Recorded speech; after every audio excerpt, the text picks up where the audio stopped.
नमस्कार दोस्तों, जहां तक मेरी आवाज पहुंच रही मेरे पिता तुल्य बुजुर्गों, नौजवान साथियों, माताओं, बहनों, आज फिर आपके सामने हाजिर हुआ हूं हरियाणा जीके की एक नई क्लास के साथ। और जो आज की हमारी क्लास है बच्चों, वो क्लास जैसा कि आप सभी जानते हैं, हमने हरियाणा जीके का क्रैश कोर्स स्टार्ट किया हुआ है।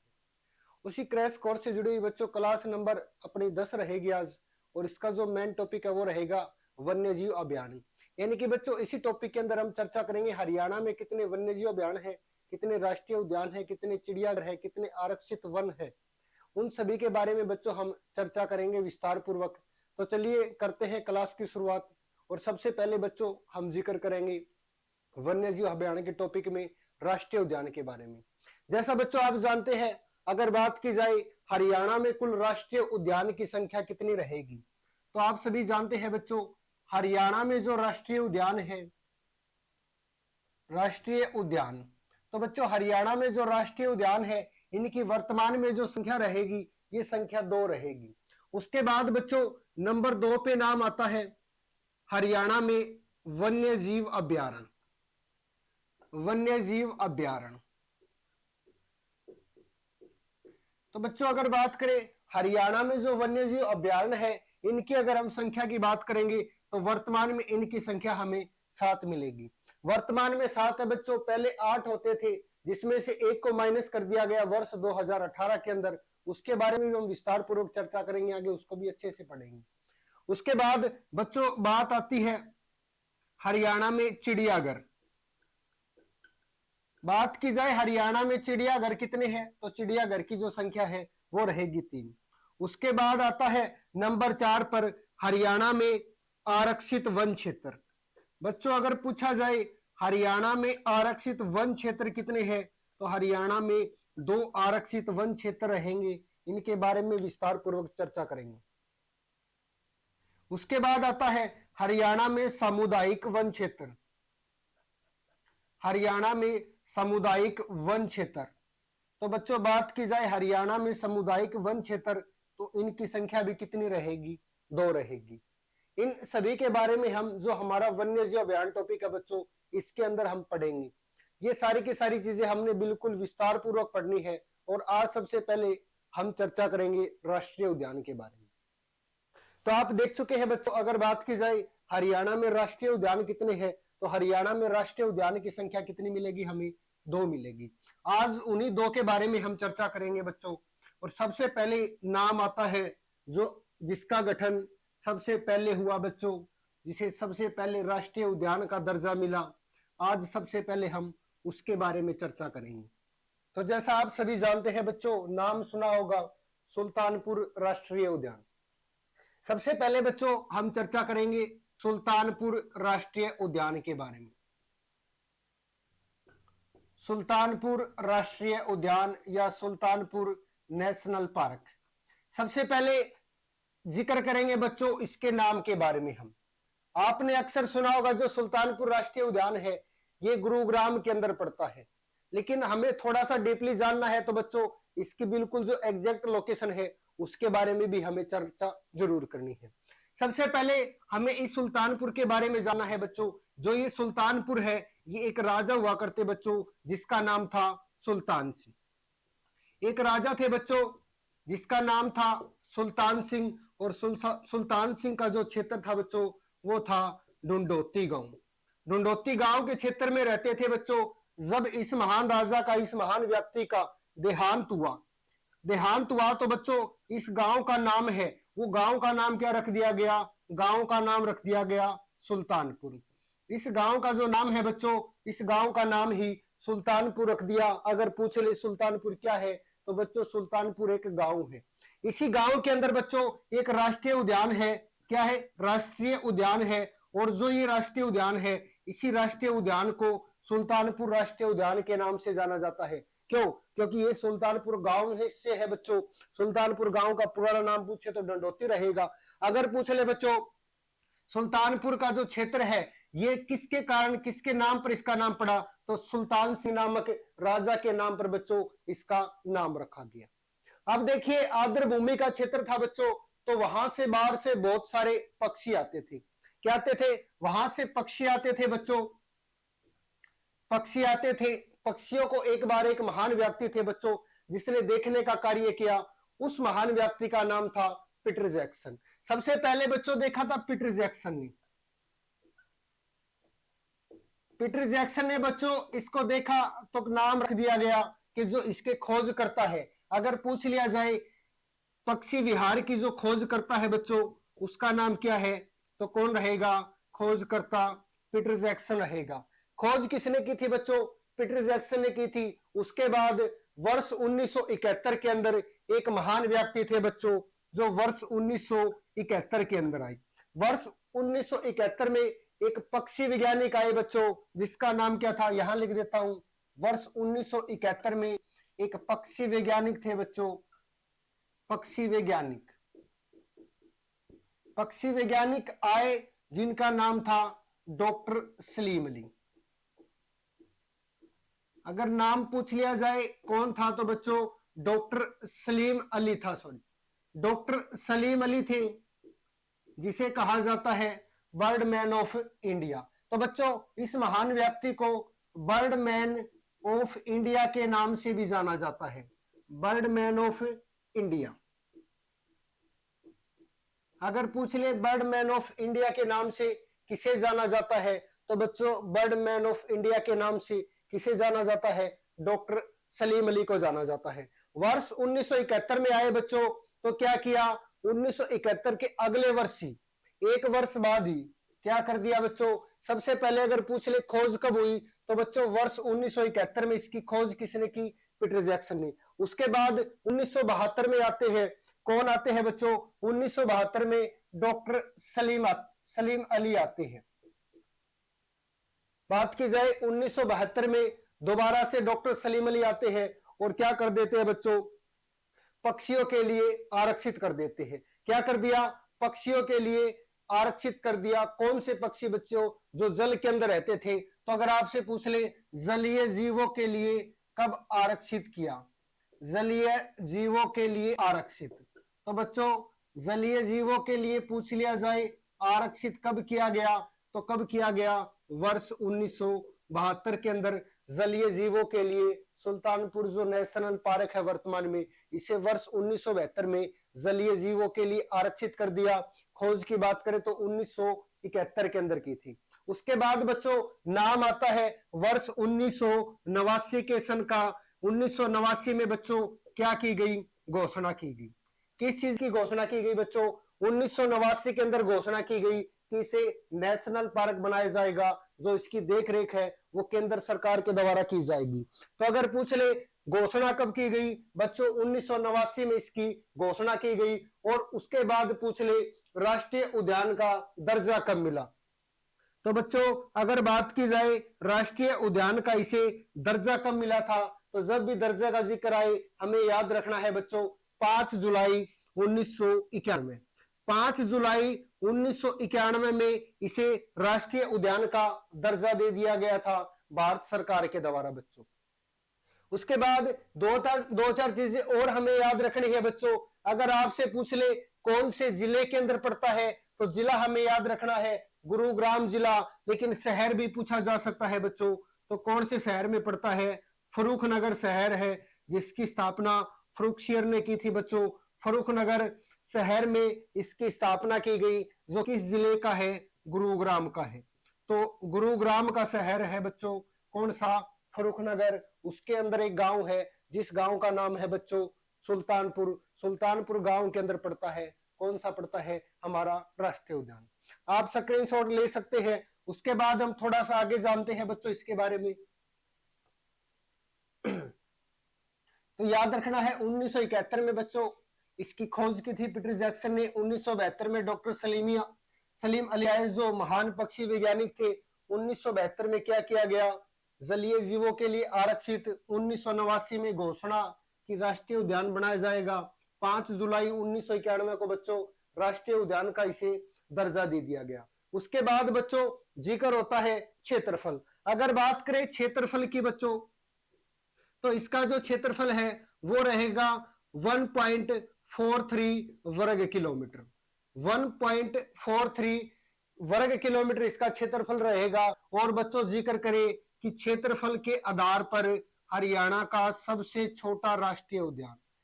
क्षेत्रफल के आधार पर हरियाणा का सबसे छोटा, हरियाणा का सबसे छोटा कौन सा रहेगा?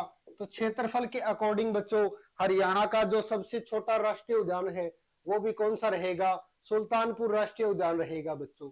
उसके बाद पूछा जाता है, अभी जो हमारा सीटी का एग्जाम हुआ था उसमें पूछा गया था बच्चों, रामसर स्थल कब घोषित किया गया?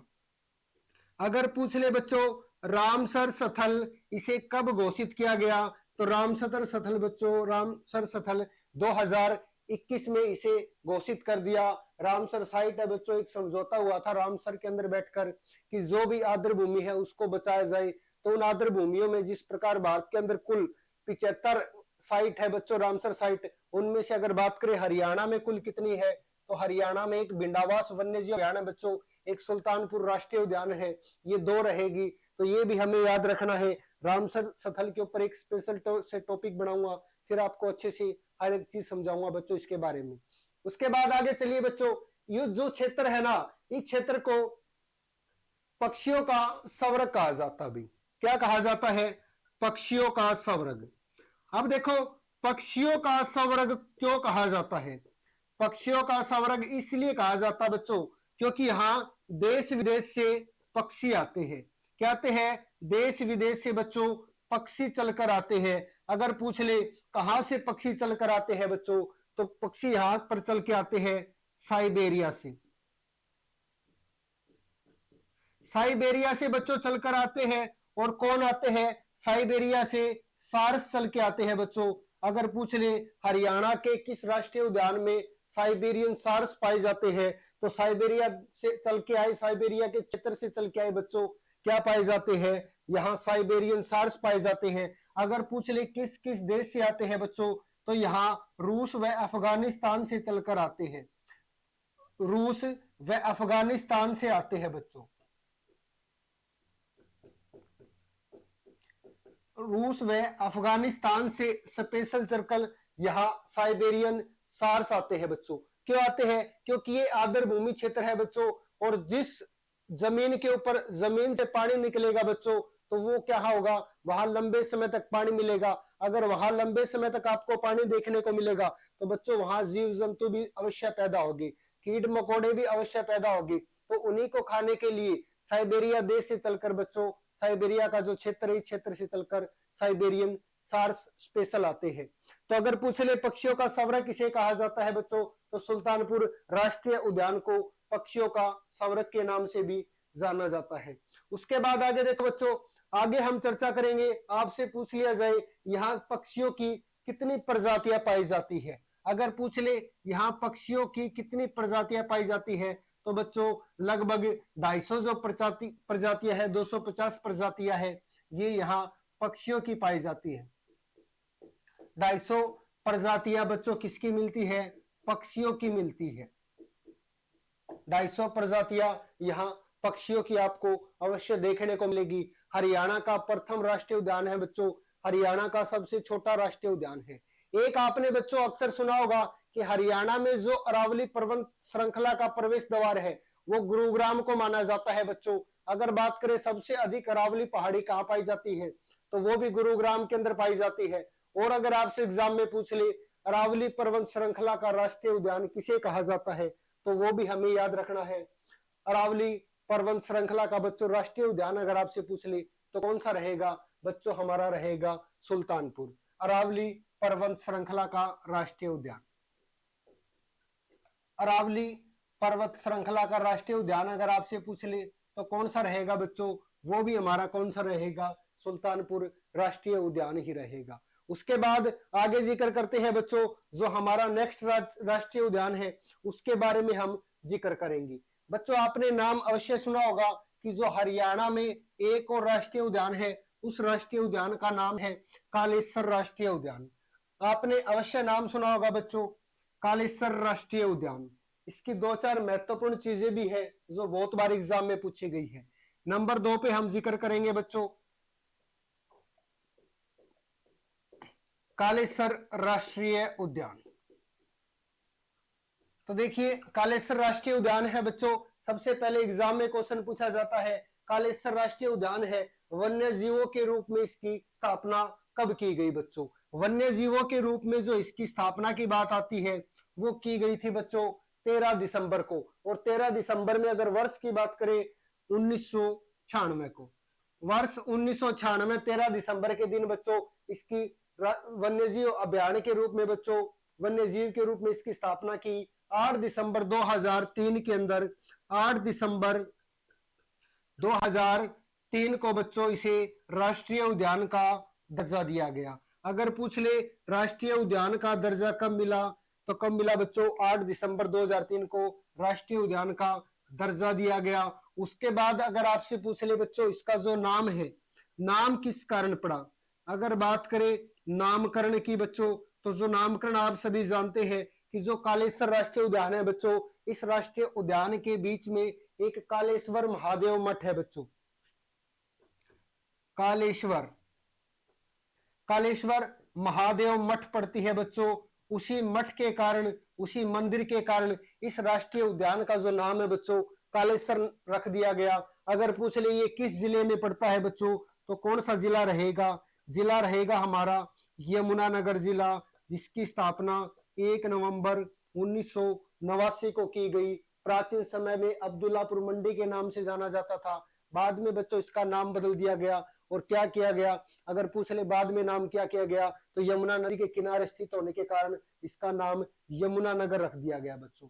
उसके बाद आता है क्षेत्रफल का जिक्र। अगर बात करें इसका क्षेत्रफल कितना है बच्चों, तो इसका जो क्षेत्रफल है, क्षेत्रफल 46.82 वर्ग किलोमीटर आपको बच्चों इसका क्षेत्रफल मिलेगा। पहले वाले का 1.43 था, इसका क्या है 46.82 है बच्चों। अगर उसके बाद पूछ ले क्षेत्रफल के आधार पर सबसे बड़ा, क्षेत्रफल के आधार पर सबसे बड़ा राष्ट्रीय उद्यान, तो बच्चों हरियाणा में सबसे बड़ा अगर राष्ट्रीय उद्यान आपसे पूछ ले तो कौन सा रहेगा। क्षेत्रफल के आधार पर हरियाणा का जो सबसे बड़ा राष्ट्रीय उद्यान है प्यारे बच्चों, वो भी कौन सा रहेगा, कालेश्वर राष्ट्रीय उद्यान रहेगा, जो कहां पड़ता है, यमुनानगर के अंदर पड़ता है। वन्य जीव के रूप में स्थापना बच्चों 13 दिसंबर 1996, राष्ट्रीय उद्यान का दर्जा 8 दिसंबर 2003 को इसे राष्ट्रीय उद्यान का दर्जा दिया गया था। एक बार एग्जाम में क्वेश्चन पूछा गया था बच्चों, जो कालेश्वर राष्ट्रीय उद्यान है इसमें सबसे ज्यादा कौन सा वृक्ष पाया जाता है बच्चों, तो यहाँ कौन से वृक्ष पाए जाते हैं, साल के वृक्ष पाए जाते हैं बच्चों। यमुनानगर ही हरियाणा में सबसे अधिक, अगर पूछ ले हरियाणा में बच्चों सबसे अधिक वनों वाली तहसील कौन सी है, तो बच्चों यमुनानगर रहेगी। हरियाणा में सबसे अधिक सघन वन कहाँ पाए जाते हैं, यमुनानगर में पाए जाते हैं। हरियाणा में सबसे अधिक वर्षा वाला क्षेत्र कौन सा है, तो बच्चों एक पॉइंट की बात करें तो छछरौली है, जिसे भारत की चेरापूंजी के नाम से जाना जाता है, वो भी आपके यमुनानगर जिले के अंदर ही रहेगा। उसके बाद एग्जाम में पूछा जाता है बच्चों कि जो ये राष्ट्रीय उद्यान है यहाँ प्रमुख रूप से कौन कौन से जीव पाए जाते हैं, तो बच्चों यहाँ भौंकने वाले हिरण भी पाए जाते हैं। कौन से पाए जाते हैं बच्चों, भौंकने वाले हिरण, भौंकने वाले हिरण पाए जाते हैं। बहुत समय बाद यहाँ क्या दिखाई दिया है बच्चों, बाघ दिखाई दिया है। हमारे जो परिवहन मंत्री है कौरपाल गुर्जर, उन्होंने स्पेशल पोस्ट की थी कि हरियाणा में भी बच्चों बाघ दिखाई दिया है। लगभग 1100 वर्ष बाद ऐसा बाघ हमें दिखाई दिया है बच्चों। उसके बाद अगर बात करें यहाँ कौन से और प्रमुख जीव पाए जाते हैं बच्चों, तो यहाँ क्या पाया जाता है, सांबर पाया जाता है बच्चों, चित्तल पाया जाता है, और कौन सी पाए जाते हैं बच्चों, सांबर भी पाया जाता है यहाँ, सांबर, और पाया जाता है बच्चों यहाँ पर चित्तल भी पाया जाता है। सांबर भी पाया जाता है, चित्तल भी पाया जाता है। बहुत सारे और भी अन्य पक्षी है बच्चों जो है मुख्य रूप से पाया जाता है, जैसे लाल जंगली मुर्गे, लाल जंगली मुर्गे भी पाए जाते हैं बच्चों, लाल जंगली मुर्गे भी यहाँ मुख्य रूप से पाए जाते हैं। उसके बाद पूछ ले बच्चों, आप जानते हैं हरियाणा के 3 जिलों में शिवालिक की पहाड़ी पड़ती है, ये 3 जिलों में शिवालिक की पहाड़ी पड़ती है। और हमारा कालेश्वर राष्ट्रीय उद्यान है बच्चों, ये कहाँ पड़ता है, यमुनानगर में पड़ता है। उन्हीं 3 जिलों में से एक यमुनानगर आता है बच्चों, जहाँ शिवालिक की पहाड़ी है। तो अगर आपसे एग्जाम में पूछ ले शिवालिक श्रृंखला का राष्ट्रीय उद्यान किसे कहा जाता है, तो प्यारे बच्चों शिवालिक श्रृंखला का भी हमें याद रखना है, शिवालिक श्रृंखला का राष्ट्रीय उद्यान, शिवालिक श्रृंखला का राष्ट्रीय उद्यान भी पूछ ले तो कौन सा रहेगा बच्चों, हमारा कालेश्वर राष्ट्रीय उद्यान रहेगा। अगर पूछ ले कालेश्वर राष्ट्रीय उद्यान के बीचों बीच कौन सी नदी प्रवेश करती है, तो बच्चों याद रखनी है एक नदी है हमारी जो इसके बीचों बीच प्रवेश करती है, जिसका नाम है यमुना नदी, जो भारत की सबसे बड़ी सहायक नदी होने का गौरव रखती है बच्चों। भारत की सबसे बड़ी सहायक नदी यमुना रहेगी, और सबसे लंबी नदी भारत की अगर बात करें बच्चों तो गंगा रहेगी, और गंगा की ही सहायक नदी है हमारी जिसका नाम है यमुना। तो बच्चों हरियाणा के अंदर कुल ये 2 राष्ट्रीय उद्यान है। फिर मिलते हैं एक नई क्लास में, तब तक आप सभी को प्यार भरा नमस्कार। जय हिंद, जय हरियाणा।